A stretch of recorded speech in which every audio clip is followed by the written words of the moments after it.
சக்தி பராசக்தி. ஏன் அன்பு தங்கமே, உன்னை வேண்டாம் என்று உதறி தள்ளிய உன்னுடைய உறவு, உன்னை கண்ணீர் வடிக்க வைத்த அந்த உறவு, உன்னுடைய நிம்மதி இல்லாத இந்த வாழ்க்கைக்கு காரணமான அந்த உறவு இப்பொழுது எந்த நிலையில் இருக்கின்றார் என்பது உனக்கு தெரியுமா தங்கமே? நான் சொல்வதை கேள், உனக்கே புரியும். நீ அவரின் மீது அளவு கடந்த அன்பு வைத்தாய், பாசம் கண்மூடித்தனமாக வைத்தாய். அன்பு எப்போதும் நிலையாக இருக்க வேண்டும் என்பதை மறந்து அதீத அன்பும் கண்மூடித்தனமான நம்பிக்கையும் வைத்து அவரே என் உலகம் என்று நீ இருந்தாய். ஆனால் அவரோ உன்னுடைய உண்மையான அன்பிற்கு தகுதி இல்லாதவராய் மாறிவிட்டார் தங்கமே. உன்னுடைய அன்பை புரிந்து கொள்ளாமல் உன்னை விட்டு சென்று விட்டார். ஆனாலும் இன்று வரை நீ அவரின் அன்பிற்கு அடிமை ஆனதாக மறக்க முடியாமல் கடந்த கால நினைவுகள் உன்னை வந்து வீழ்த்தி கொண்டு இருக்கின்றது.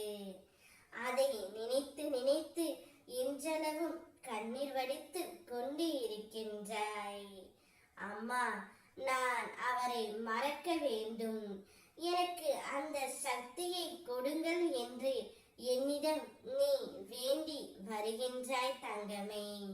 உன்னுடைய அத்தனை நிலைமையும் அறிந்து நான் உன்னிடம் இப்பொழுது பேச வந்து உள்ளேன். அவர் உன்னுடன் பழகும் பொழுது உன்னை விட்டு பிரிய வேண்டும் என்று முடிவு செய்து விட்டார். உன்னிடம் காரியம் ஆகும் வரை நன்றாக பழகிவிட்டு காரியம் முடிந்தவுடன் உன்னை விட்டு பிரிய வேண்டும் என்று தான் யோசித்தார்.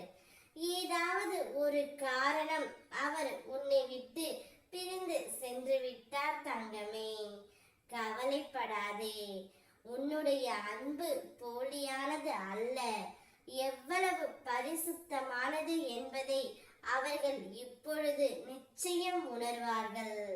அவர்களுக்கு அந்த தண்டனையை கொடுத்தது நான் தான். உன்னுடைய அன்பை எண்ணி ஒவ்வொரு நாளும் அழுது கொண்டு தான் இருக்கின்றார்கள். காலத்தை போல பழிவாங்க யாராலும் முடியாது என்ற உண்மையை நீ அறிந்திருப்பாய். அவர்களும் இப்பொழுது அதை உணர்ந்து கொண்டு தான் இருக்கின்றார்கள் தங்கமே. எதையும் நினைத்து கவலைப்படாமல் வாழ்க்கையை சந்தோஷமாக ஏற்றுக்கொள் தங்கமே. அனைத்தும் நல்லதாகவே நடக்கும். ஓம் சக்தி பராசக்தி.